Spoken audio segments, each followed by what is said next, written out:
हमारे यशस्वी प्रधानमंत्री, हमारे देश के प्रधान सेवक आदरणीय श्रीमान नरेंद्र भाई मोदी जी के शानदार, जानदार, दमदार 11 वर्ष पूर्ण हुए हैं और ये 11 वर्ष अनेक उपलब्धियों से भरे हुए हैं। एक नहीं अनेक ऐसे कार्य हुए हैं जो न भूतो न भविष्य थे।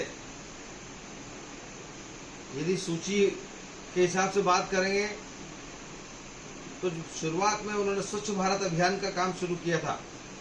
उनके एक स्वच्छ भारत अभियान के नारे से, उनके प्रयास से पूरा देश स्वच्छ हो गया है और कितने लोगों को जनधन योजना के माध्यम से करोड़ों लोगों के खाते खुले हैं, जिन्हें कभी जीवन में खाते नहीं खुलवाए थे बैंक में, वो खाते खुलवा कर उसकी पूरी शासकीय योजनाओं का लाभ उठा रहे हैं। डायरेक्ट बेनिफिट ट्रांसफर डीबीटी की योजना है, उसके माध्यम से हितग्राही को, लाभार्थी को 100% जो राशि दी जाती है दिल्ली से यहाँ तक पहुँचती है। एक हमारे पूर्व प्रधानमंत्री थे, वो कहा करते थे कि मैं 1 रुपया भेजता हूँ तो हितग्राही तक 15 पैसे पहुँचते हैं। और हमारे प्रधानमंत्री मोदी जी गत 11 वर्षों से यदि 1 रुपया भेजते हैं तो पूरा 100 पैसे हितग्राही के, लाभार्थी के खाते में पहुँचते हैं। इसी तरह उज्ज्वला योजना, क्या फ्री गैस सिलेंडर की योजना गरीबों के लिए, किसानों के लिए, किसान सहायता निधि, विद्यार्थियों के लिए योजना, युवाओं के लिए स्वनिधि योजना, विश्वकर्मा योजना और नल से जल योजना के माध्यम से पूरे देश में नल जल योजना चल रही है।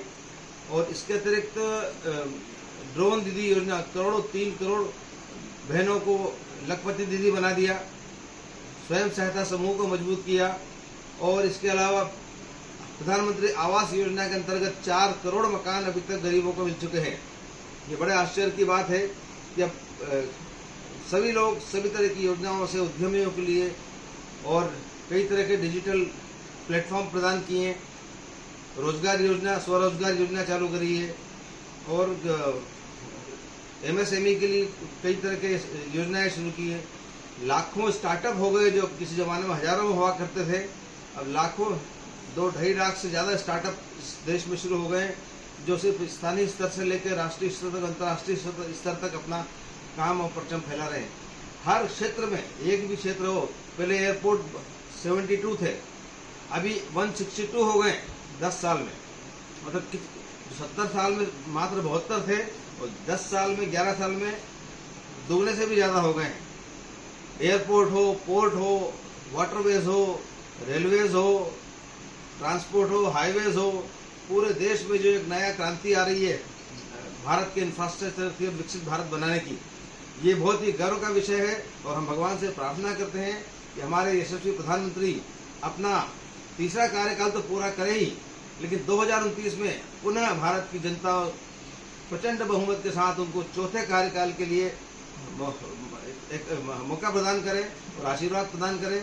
इसी उमंग और उत्साह और अपेक्षाओं के और शुभकामनाओं के साथ मैं इस 11 वर्ष की उपलब्धियों के विषय में माननीय प्रधानमंत्री जी एवं समस्त उनकी कैबिनेट और सारे कार्यकर्ताओं को और सारे जनप्रतिनिधियों को मेरी ओर से बहुत बहुत शुभकामनाएं और बधाई देता हूं। सर, आपका परिचय?